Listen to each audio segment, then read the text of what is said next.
This week in our collective heads, wanna put an old rumor to bed. Stereotype that you've all heard, how we're all just angry video game nerds. Most of us have actual jobs, kids and families and cats and dogs, yeah. This week in our collective heads, this week in our collective heads. Again, everything this week to me is about putting ourselves in a box. That's the phrase of the day. Yeah, putting yourself in a box. I've used it so many times this week. I mean, yeah, I'm excited about the rebranding. We're live on Facebook. We're just talking about rebranding the show. We're all still going to give you gaming news and everything like we do every single week, but yeah, we want a name that's catchier that you can spread like an infectious disease of happiness. So, welcome to the Herpes Podcast. Hey, there we go. I want to keep it kid friendly mostly, though. Herpes is kid friendly. Yeah, I think so. They need to know. They need to know about it at some point, right? Use protection, kids. Exactly. Welcome to This Week in Our Collective Heads. I'm Patrick, joined by Owen. Hello! We're giving you gaming news like we do every single week. Getting ready for our rebranding. We're excited. We've been talking about it. So I hope you guys are, follow us and shoot us your suggestions of what you think we should call the show. We're still going to give you gaming news, movies, nerd stuff, whatever's on our mind. And it's going to be good. Because that's what we do. It's going to be great, even. Yeah. Almost as great as we are good looking, but not quite. It's kind of like, it's going to be like the show and then our good looks. Yeah, we don't want to completely outbalance everything, but I know. But yeah, so we do talk about gaming news every single week. What have you been playing this week, by the way? So I've been feeling very Switch-like because Days Gone is going to come out soon. So it's been really busy at work, and I have those moments where I want to go handheld with some Netflix on in the background. Yeah. I don't know if you have those moments. Yeah, two birds with one stone. So my publisher of the last few months that I have completely just fallen for, it kind of started as like a reluctant relationship, and then I just kept playing their games over and over again due to their pricing. Devolver Digital is something special, yo. So I played me some Ape Out, and that game is fun. I didn't think it'd be that, have that much longevity. I mean, it's pretty fun, though. Yeah. No, it's a game, that's the thing about it, is it's not a game in terms of I need to play every single level right now. Because as you can see in the video here, it's not like there's a lot of story to it. Literally, you start the game, you're an ape, you're in a cage, you bust out. And I'm only a few levels in, and so they're still introducing different level mechanics to the game, but you are just going, the goal is to bust out and to bust into the next level. I assume you're trying to bust out of the building. I don't know how many levels there are. I didn't want to spoil it for myself. There is zero story. It's just you're this top-down ape. You find a way to get out. I like the artwork. The ultra stylized silhouettes. I think is pretty cool, and obviously easier in regards to processing. It's probably why it's run so smooth. Yeah, and it does this super cool thing in terms of the soundtrack. So it's got this jazz isn't necessarily the right thing, but a big band, when lots of crashing cymbals and so on. So you'll start going, you hear that and then you throw some dude against a wall and splatter him everywhere. And there's this big cymbal crash, and it gets louder as it's more exciting as you go. And then if you try and tone it down and chill for a second, the music gets quieter. And so it crescendos when you start attacking guards and goes back down when you're kind of doing nothing. It's a really cool effect. So for $15, I didn't need something that needs a lot of longevity. With a week like this week that was so at work, it was this thing where it's just kind of this mindless fun, and that's been quite enjoyable. Yeah, I've been playing lots of Magic the Gathering.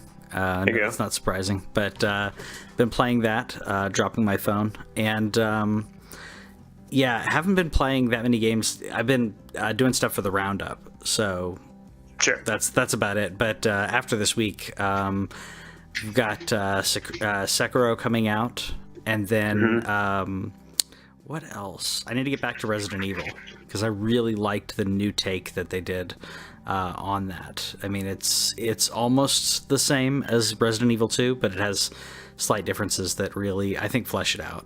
It's pretty good stuff.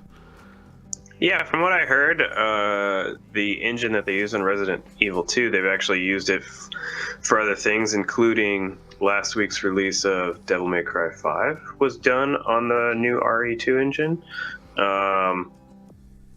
And if you haven't, I haven't played it, but I've watched a little bit of Devil May Cry 5, and it's a very beautiful game. You could tell here that Capcom has made a good engine that I think they have an opportunity to filter a decent amount of games through, which is cool.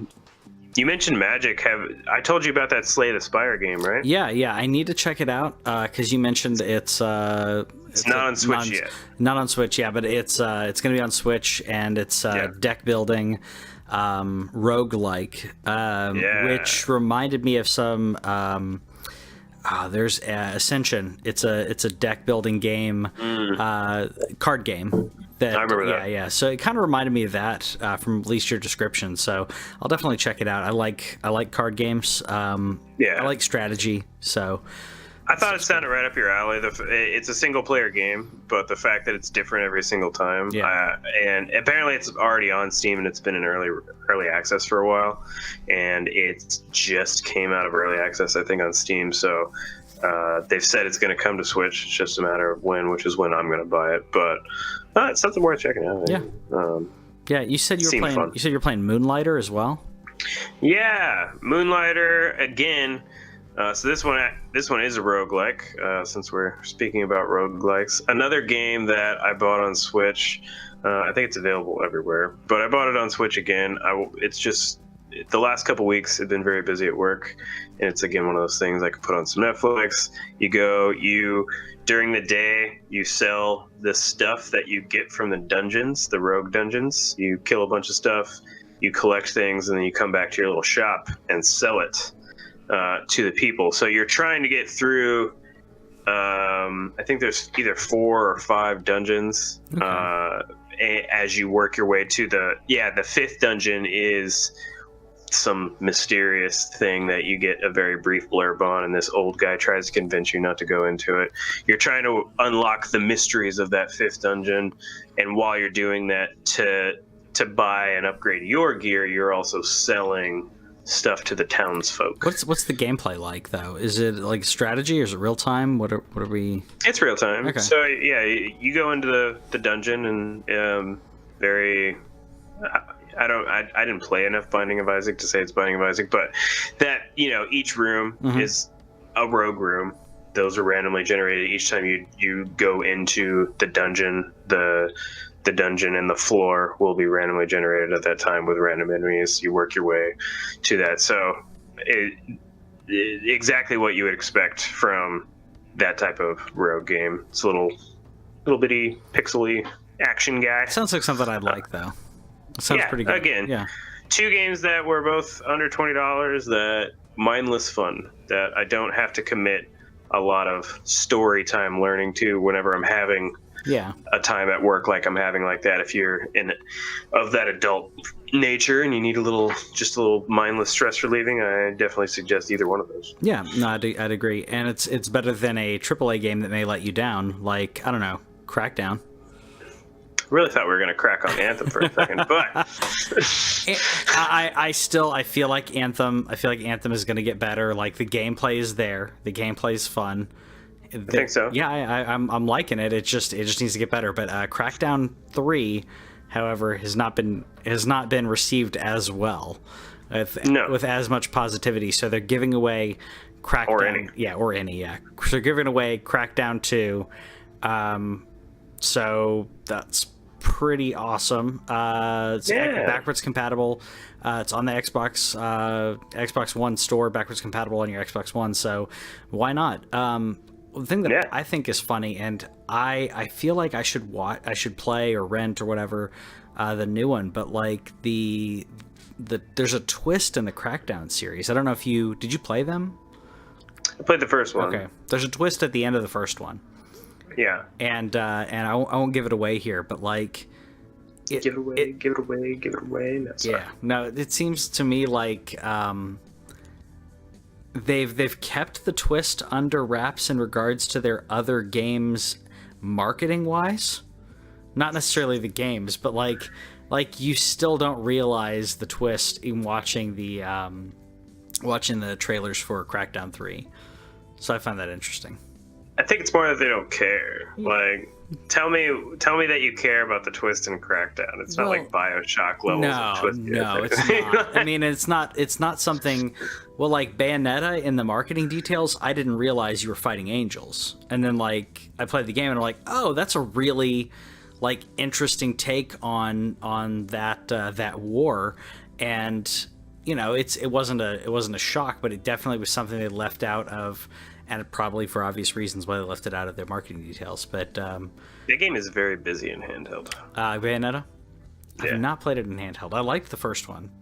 I got it on Switch. I got the combo package, but like I stopped. Like I'm gonna get back to it at some point, but I stopped playing it because I realized maybe this isn't a good handheld game. It's just very busy. There's a lot going on. You're shooting a lot of things. Yeah. I'm not going to hate on Crackdown 3 too much because from what I did hear about it is the power of Game Pass. Mm-hmm. The fact that the majority of people did not pay $60 for Crackdown 3, and they're like, since I didn't pay for this game, and since I'm paying for this service and got this game, it's not that bad. Yeah. It's a really weird thing where I saw like just this Twitter like opinion thing where it's like, it's not terrible. But if they would, I know for a fact that if they would have paid $60, the game would have just got absolutely trashed. Oh yeah, I agree. And did they release numbers on how many people have been playing it on? I mean, I know the sales sucked, but I don't know if they released numbers on like how many people played it on Game Pass or anything. I haven't seen anything. No, Xbox is done talking about numbers. They're probably going to bring up some Game Pass overall numbers at E3, but they haven't really been a whole numbers crunching sort of folks since they lost. Since PS4 hit like 30 million. Yeah, they're like, I'm just going to stop counting at this point. Like, we've lost, but still made a good console, but. Yeah, no, great console. Yeah, and with the digital one that we talked about last week, Maverick, with the Game Pass with that all digital thing, like you're talking about a fantastic, if nothing else, a great secondary system. Oh, definitely. Always been great hardware since the beginning. They just lost. Yes, I'd say secondary system. I don't know, like one if you traveled and wanted to bring one for the kids. Totally would pack up well as long as you've got internet connection wherever you go, and as long as you're not in like a cabin in the woods with no internet connection. But yeah, and I think whatever hard drive they stick in it, you're going to be able to have some games. Well, yeah, and you can play off a backup hard drive anyways, so a USB hard drive. So yeah, yeah, if you're worried about that, then they got you covered. Did you play Octopath? I played the demo. Me too. I played the demo, and I went, I get it. I understood what they were trying to go after, but I didn't think. To me, it didn't wow me. Mm-hmm. And I like RPGs, but it really, I don't know, it didn't wow me. And I know that a lot of people, liked it. Apparently, it's getting a sequel and a mobile prequel. Yeah, if I see one more person like mention, it kind of died after the game came out. But originally, whenever you look at this game, like you get some Chrono Trigger feel to it, like walking around. It kind of reminds you of Chrono Trigger, not completely, but the sprites are kind of Final Fantasy, where the backgrounds and everything remind it. Like, as long as nobody talks about that. The thing that I saw in the game that it just wasn't appealing to me is that everything I read said like the stories are all like it doesn't matter. in terms of the character development, like they don't really interact with each other. It's more like 8 individual stories or whatever it was. So they're not really intertwined like they quasi-marketed or alluded to. Yeah.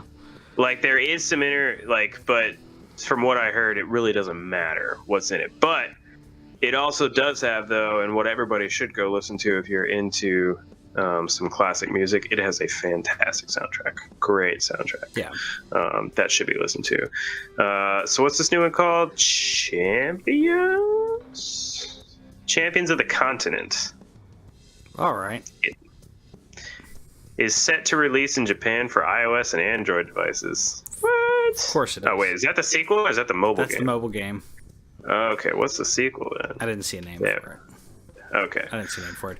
I was about to get real upset if it was a mobile sequel. No, it's a mobile prequel, which I appreciate. Flesh out the story and Sure. all that. That's fine. To me, that's how I feel. I feel the same way about the Kingdom Hearts games until they made it like a required reading for Kingdom Hearts 3. I was like, I don't care about those mobile games. And then apparently, like most of the story went on there, and I didn't know what was going on. I mean, I did the primer. By mobile, you mean like handheld? Yeah, right? I'm saying that Okay. that's how I felt about the handheld Kingdom Hearts games. Yeah, because I was like, that's just not worth Just making sure we weren't throwing shade on some great handheld systems. Oh no, like. But they should have. You can't carry serious stories over like from platform to way different platform, like having your first game on PlayStation 2 and then having a GBA game does. Yeah, it doesn't work, and then requiring for people to understand the story for having to have all of the consoles, which I think is just ridiculous. But good for Square. Keep making those JRPGs, man. Oh yeah, no problem about that. I also have no problem with Jade Raymond getting hired as a vice president for Google. She's not said what her vice president title is. Yeah. But they're obviously thinking, well, it's probably Google, like a gaming division. It was such a weird announcement that whenever I saw her say it, it's like, I'm excited to find it. I've joined Google's VP, and all these people are like, of what? Yep. Like, what's your title, lady? Because it's Google, so there's like a couple hundred VPs. What is her? I'm almost wondering if like they didn't like maybe whatever division or whatever she's doing they haven't fully announced, so she can't say, I'm VP of Google, Google Games or whatever it is. Maybe she couldn't announce what it was, but she's working with them. So for those who didn't know, she worked for Ubisoft during Assassin's Creed 2, Watch Dogs, some pretty good titles. So I mean, it's a really cool transition for her, but it's more interesting to me in regards to Google's positioning, as we saw the streaming that they did last year through Chrome. Like, are we looking at a new type of of strategy for Google to try to be a player in regards to the proper gaming console, some type of serious gaming market? And I say that because it's not going to be mobile. They're not going to hire her for a mobile game division. That's just going to throw away way too much money. I mean, again, with mobile here, are you talking handhelds or are you talking I'm mobile? talking mobile, talking cell phones, not Switch. Why not? Because I don't think that the stories that she, like the way that she drives a project, I don't think that translates to mobile as well as it does a console that you're going to actually dedicate some time to sit down and enjoy. Switch can do that. That's fine, but like I feel like it would be something that's going to dedicate more time in my opinion. I may be wrong, but she doesn't seem like her background is not in mobile gaming, which is a very different type of not only design but market. So, well, what about thinking about it this way then? Because you already mentioned the streaming thing. So, Which, by the way, they gave me a free copy of Assassin's Creed Odyssey on PC for that. For participating. So what if she's developing an exclusive, or she's heading up a division that will be responsible for developing exclusive Google Stream games? No, Google Stream. Yeah, that's fine, because if it's Google Stream games, it's gonna be integrated with Chrome. It's going to be on your phone. That's why I was saying with mobile, you can get that on your phone, which I was going to bring it up later because I think you also have the thing on Valve. But one thing we didn't include in here, and I don't think we talked about it last week either, was Sony. You can now stream your PS4 to mobile. Yep.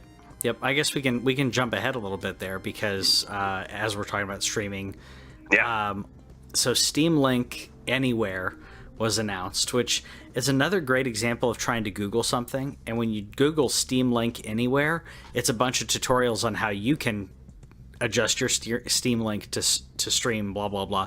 So if you're not familiar with Steam Link, the Steam Link previously was a device you could hook up to TV, and through your home LAN network, you could stream gameplay off your computer in one room to your TV in the other room, and you could play a game in a separate room from where your PC is. So you could play a PC game in your living room without having to have two PCs, which is beneficial. And now this is going to allow you to, or essentially the Steam Link Steam Anywhere beta is going to let you stream that from any PC anywhere.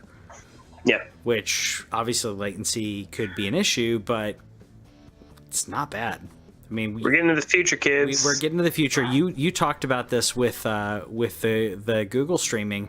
You didn't really have any issues with it, and zero. And if your connection is decent enough where you are and decent enough where the PC is that you're playing it off of, then you can bring your consoles with you, or bring a mobile phone and I'd say a controller like the one shown in the picture, wherever you are, and you can play a real game off your PC at home, which I think is cool. Yeah, and just like I also tested, because the PS4 one came out last Friday. I want to say Friday. It could have been before then, though, and we just didn't get to it. Yeah. But tested it out. It has an on-screen controller. I know that Steam's going to be different. The idea is for you to have a controller on Steam, but in this one, it has an on-screen controller. It functions. Obviously, you can't do with shoulder buttons. Yeah. They're on there. But what I found out, you can get an M-Fi controller and for your phone and use that on your PS4 games. So it's going to be all about connection speed. And the thing that is going into this streaming thing that people got to think about whenever they start knocking this, because it's really easy to knock. The latency is one thing with servers and everything, but as we've seen in the news, you might have even seen government talk about it a little bit, that 5G coming down the line. It's in the pipeline. It's been in the works for years. It's in certain test markets across the country right now. It's especially big in like rural communities, but communities. When 5G hits, as long as it passes and nobody thinks that it melts your brain or anything, there's going to be a lot. The wireless connections have shot up. Like, there will be people out there that don't even need, theoretically, again, home internet. Sure. If they could do a 5G mini tower at their house and have that be their home internet as opposed to an actual cable service. So with things like streaming games, like that's big. Well, depending on as it gets rolled out, depending on how good it is, obviously in my area or whatever, like if it's good, and I may get it, try it, like as long as it's not like a long-term contract, if I can get it or pay for the device, whatever I need to do, it may replace my home internet depending on how dependable it is. Because if I can then take that with me somewhere, it's gonna be fantastic. That little tower. because it's not just a hotspot. Like it's people have mistaken it, thinking, oh, it's kind of like a hotspot. I'm like, well, no, because it's communicating with all the other 5G towers, and it's pretty darn remarkable in my opinion. I'm excited. And fast AF. And we still haven't gotten to Xbox's plan either, where we're gonna see if that's gonna come out on Switch, but you could see that later. What's it called? Extreme? That's another thing. Like, if you see this many companies getting into it, you see Sony, you see Google, you see Xbox, that means they obviously know something that we don't. Like people have thought that this console generation is the last. That's obviously not the case, but we're heading towards a generation where I think it's going to turn into like these hubs. It's going to be like this Steam thing where it's like, okay, I have my PlayStation library. It's at home. It's plugged in and everything. Cool. And then I can beam that PlayStation library anywhere I am. Yeah. Yeah, well, I think on a related note, you're talking about like they know something we don't, or what have you. Yeah. Samsung, I didn't put this in the note I didn't think we'd talk about it, but Samsung has stopped making Blu-ray players. So a lot of people are considering that the death of Blu-ray, and if that's the death of Blu-ray, what is physical media after that? I don't think it's necessarily the death of physical media. No. But a lot of people were saying, okay, well, that means Blu-ray's dead and we're all going to be streaming. It's like, no. Yeah, I would long term, I wouldn't mind it, but I'd still like the ability to be able to download and own something. I mean, even downloading in digital, as we've known, you are subject to the rights of a Sony or an Apple or whoever. Like, you're subject to, your contract essentially says you have this in your digital library unless Apple loses the rights to it, and then you can't re-download it. And that's how all digital purchases. You bought a movie, it's like, okay, that's great, but if they lose contracts, then your movie is no longer yours. So we're in an interesting world with that. That's why I'm wondering it's already been around for years and years and years, but when we're going to see more services that do what Plex does, or is Plex just going to be so far ahead of the game that they're going to start offering their services to like movie companies? It's like, hey, Sony, like, we'll give you money. You can sell our customers your movies like exclusively for download into a Plex server. I don't know if that's already possible or not. I don't know enough about how Plex works. But I need to set one up, and it's something I've been wanting to do, because right now I have a hard drive hooked up to my Xbox that I play any of my downloaded movies off of instead of Plex. But Plex is supposed to be really great for that. So because I know some people who literally, like, they have old PCs that have been running for years and years, and it's just like they got, a couple terabyte hard drives. They add to it over the years, and it just keeps on going, and it's just their Plex server that then literally beams everywhere else. Definitely gonna check that out and get that going, because then I can, like you said, beam it and watch it wherever. Something else I'm gonna check out. I am gonna check out Wizards Unite. Aren't we all? I mean, I liked Pokemon Go. So I'm gonna check this out. I like Harry Potter, all right. I'm not a huge Potterhead, but pre-registration. Is that what they're called? I guess. I don't know. I'm sure they have a name. I think Potterhead, but pre-registrations is opening for some people for this, which the website was being funky for me whenever I tried to get in there. They are indeed called Potterheads. They are called Potterheads. Way to go! That's what I thought. Yeah, nerd. I could have sworn I heard someone refer to one of our friends. Not like I'd. So they haven't announced a release date for it. It was scheduled for launch last year. I'll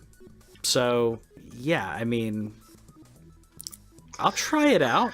I think this is going to have more AR than Pokemon Go did. Pokemon Go's AR was essentially getting to see a Pokemon on screen while you tried to catch it, which was cute and everything. Yeah. But the thing about it is, just like Gris, is it Gris? Was that the original game that they had? Oh, what was that game? Gris is the Nintendo Switch game, but is it also? I'm gonna double check. No, it wasn't. It was. It wasn't Gris. What was it? I know what you're talking about, but they took the entire infrastructure. Ingress. Gris is in there. Ingress. Yeah. There we go. They took the entire infrastructure of that game and made Pokemon Go. And so they're going to do the exact same thing with Wizards Unite, like in terms of like places to go. Unless the idea isn't to get out of your house because Potterheads don't leave their home. Oh, I don't think it's gonna be that. That was good though. That was good. I'm just kidding. Don't come after me. I don't think it's gonna be like that though. But I think that the value of those places, those hubs. Yeah. That was crowdsourced when they did Ingress, because that was actually made by users of the game would create these hubs. So knowing that and the amount of money that it essentially take to redo a map of that, I don't think so. Like if it's gonna be map based, it's gonna be the same map as Pokemon Go, which will be interesting if they do that, because then you have people who are playing Pokemon and people playing Wizards Unite, like coming over to like the same hubs, like in parks and stuff.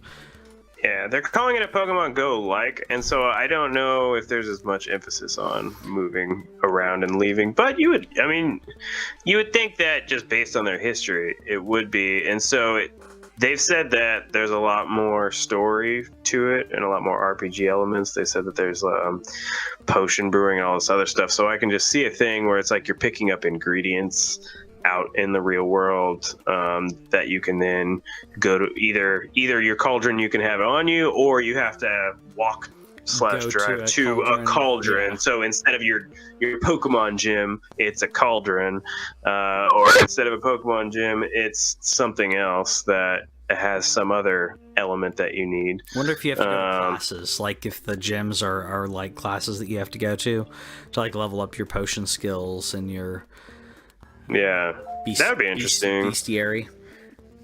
Because I don't know if you're supposed to be like students or if you're like, graduated spellcasters or whatever. Yeah. I don't know. I'll check it out. Did you play the Halo Master Chief Collection? No. I mean, I played different games that were a part of the Halo Master Chief Collection at one time or another. I didn't play the Master Chief Collection proper though. Yeah, Whitney and I played all of them. I have not played the Master Chief Collection though, but it is coming to PC. So if you're a PC gamer, including Reach. Yep. Reach, which was not included in the original one. And the interesting thing there's two interesting things about this. One, it's not Microsoft Store exclusive. It's on Steam. Yeah, I thought that was funny. I think that's crazy. I think Microsoft knows that if you're buying something for PC gaming, then Steam and to a lesser extent GOG. Like I think that's where you go. I mean, Humble Bundle, sure, whatever, but but it's different. Steam. It's all about Steam. Even your Humble Bundle codes go Steam. Off Steam, yeah. I mean, I think Microsoft's smart enough to know, like, they're like, hey, we built, you may run Windows software, but that's a digital marketplace. That is the distributor for digital, yeah. And the other interesting thing is that it's not a dump of games. They're actually releasing it bit by bit. I think they're starting with Reach because that was. Excuse me. That was the one that isn't in the collection, but the fact that they're doing it to where episodic instead of kind of episodically, where it's like, no, we want you to kind of appreciate it a little bit, like please look forward to it.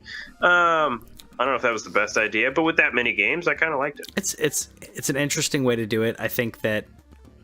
Yeah, with the collection, I think it's a smart way to do it because it allows you to retell a story in stages where and for the developer and publisher to dictate the pace, which I think is really interesting, which is what Walking Dead and Telltale did, and to a lesser extent Hitman, where they were like, okay, we're going to have you all do this all together now. And everyone gets to experience that part of the story together and talk about it online and then anticipate the next chapter, similar to, Game of Thrones or anything like that. Or any Netflix series that get binged through, which it cracks me up how impatient people are getting nowadays. Because like Umbrella Academy, what was it? Came out like a month ago, and people are like, "When is season 2? Is season 2 like it's coming out later this year, right?" I'm like, seriously, it just came out. Like, same thing happened with Orange is the New Black. That's the problem with binge culture, but yeah. I don't mind binging through a show. You and I know we both binge through shows, sure. But... No, that's the only way I consume shows, pretty much. Like, there are very few. The show that I, no matter what, watch in real time, week to week, is Star Trek Discovery, because it's forced. Even though it's on a digital platform, they release it episode by episode, and Top Chef. Top Chef, interesting. I need to check that out. I've watched 16 seasons of Top Chef, baby. I love cooking shows. I love cooking. So it's totally up. I think Whitney and I've watched we watched Kitchen Nightmares for a while, because we thought that was just hilarious. We tried watching the British one, and I didn't do well. Is that the one with I'd say it's Gordon Ramsay going around to restaurants. Can't stand it. You can't stand it? He's just I don't too like negative. Gordon Ramsay. He's just too negative for you. Yeah. That's exactly it. Yeah. Yeah. I get it. Like, that's why I don't like Hell's Kitchen. Yeah, I mean he's really negative, and then he has like one moment where you realize he has like a heart to heart with somebody, and you realize that's his like his temperament. Like, he demands perfection, but he's also crass. I mean, watch him on MasterChef Kids, and you'll see the real, you'll see the guy that's like, oh, you're a human being. Way to go. Oh yeah, I have loved those clips. I haven't watched an episode, but I've absolutely loved those clips where the kid's like worried because they added too much salt or something, and they're like crying, and he just goes over there and he's like, all right, yeah, we can do this. We can tackle it, which I think is really cool. Really cool stuff. Yeah, so it's really cool for Halo. I think the last time, I think they might all be on Windows now with the Xbox app and everything on Windows. But previously, they stopped putting Halo on PC after, I think, Halo 2. Yeah, I think Halo 2 was Windows Vista. Jeez. Old. Yep, old. Well, I guess no one wants to talk about 7. So, 7 was okay. 8, sorry. Right? 8? What? Yeah. Terrible? Yeah. I mean, Vista's awful. 8's okay. 8 got okay after version 0.1. 8 was meh, but it had a really bad start with those tiled start menu. It really did. I guess when I first got to it, you could not turn it off, but you could do a classic view. Yeah. And as soon as I did that, I knocked it into that and I was done.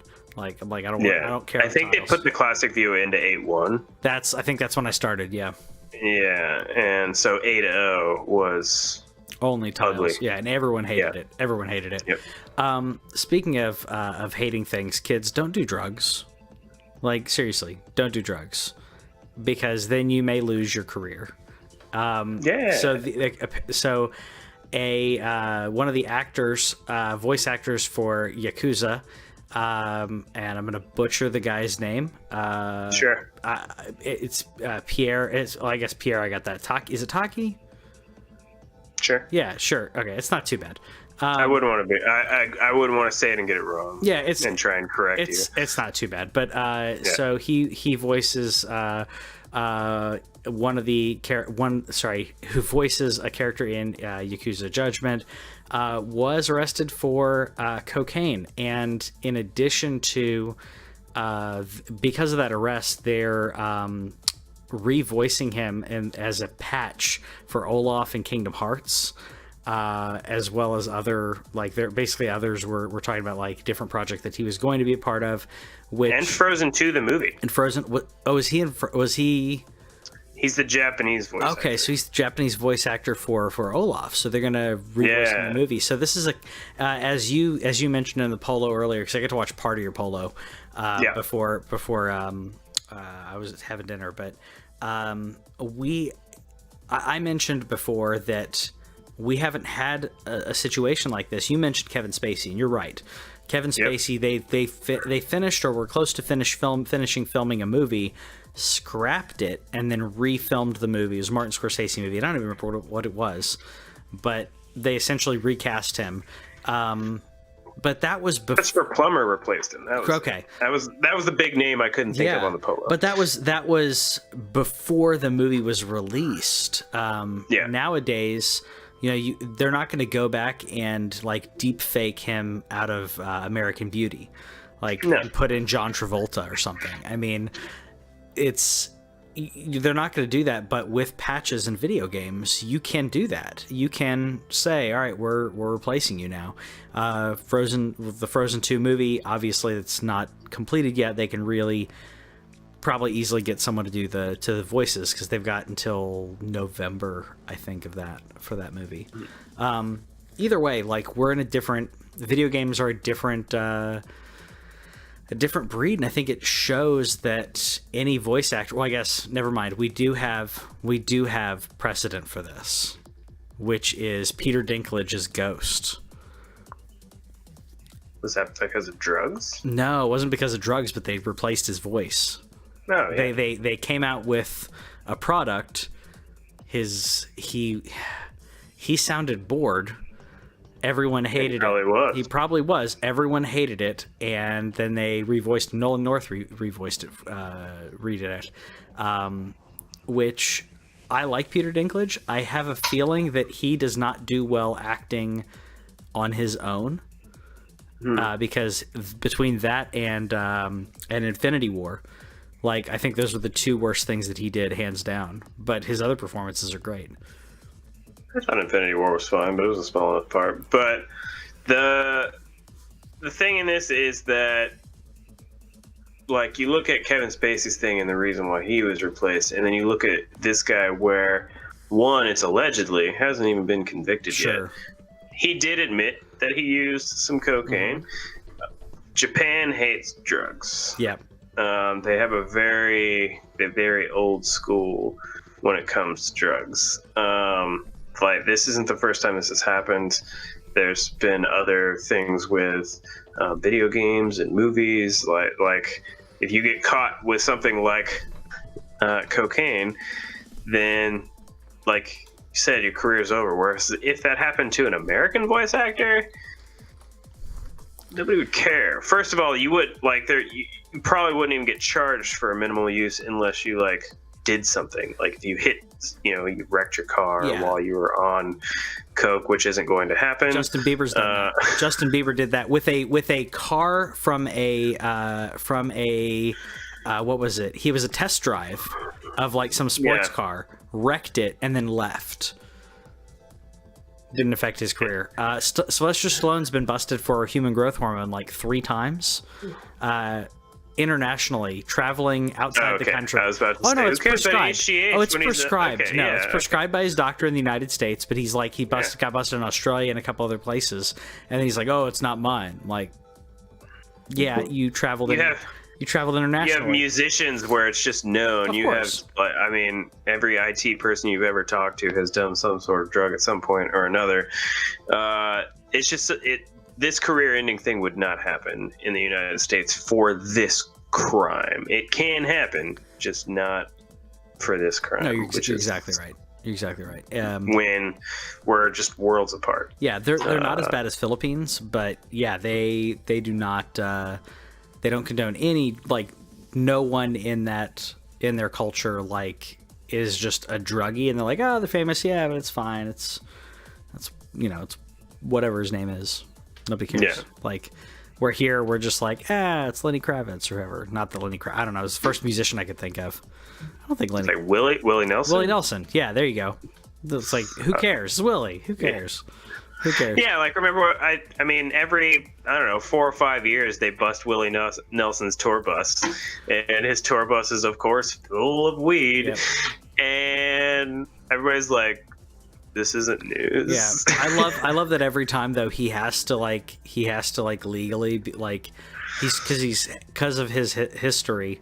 Like the last time that they busted him, like everybody else on the bus was like, "Oh no, that's mine, that's ours, but not his." Yeah, like you can't get the man strike 3, dude. Yeah, I don't know if he's on his 3rd strike. I have but no idea. No, nobody's gonna let Willie go. There's no way. They're touring with the guy. Of course they know. Yeah, it's ridiculous. Anyways, that's it for the gaming news portion of this. Stick around. We're talking Captain Marvel. If you want. Are you skipping the other one? I didn't think it was really worth it. I mean, I guess we can. Oh, you don't like Left 4 Dead? I like Left 4 Dead. I didn't think we'd have a lot to talk about. All right, one more thing. They announced Back 4 Blood. The creators of Left 4 Dead have created or are creating a game with a new spiritual successor. Yeah, which is great because I liked the first one. I didn't think the second one was good. Yeah.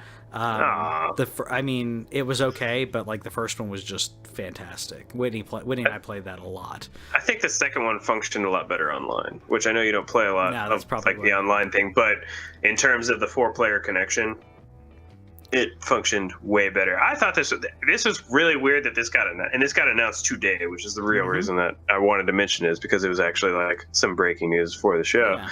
Yeah. But I was actually thinking about Left 4 Dead this week because I was thinking about Days Gone, and I was like, what zombie games do I actually like? Which I'm gonna play Days Gone because it's a PlayStation first party game, and I play all their first party games. And I was like, what zombie games do I like? I like Walking Dead, Telltale. Yeah. And I was like, Left 4 Dead. Mm-hmm. That game was so much fun. And then today, you just see that old Twitter announcement like, hey, we're coming out with, what's it again? Back 4 Blood. So I also just thought that was like a little tongue-in-cheek. Like, the original game was published by Valve. They're obviously they're not publishing it with Valve this time, and so they're saying, hey, we're back. It's been, I don't know, a decade. Yeah. What was the I know the witch was the one that, you know, like was like moaning, like crying and like whining or whatever. What was the big one? Is that a boomer? I may be getting confused with the Gears of War, because I played those around the same time. There was the boomer. It was boomer. Okay. No, that's what I thought, because there's one exploded. Yeah. The boomer had the boomer bile. Yeah. He threw up on you or whatever. Yeah. And then the witch, which sucked. Yep. Yeah. Come on, man. That was a lot of fun. That's worth mentioning. That was fun. Like, you know, I just meant because we don't have a lot of info on what it is. Like, it's a spiritual successor, but to what degree? We got no teaser. Just a little breaking news. Yeah. But it is breaking news. I'll give you that. Thanks for watching This Week in Our Collective Heads. Subscribe over here and click the bell, and that way you'll know about any new videos that we put up, because we put up a lot of gameplay, a lot of stories from games and stuff like that, and gameplay is down here. Yeah, and you got more editorials and news stuff down here. Check it out.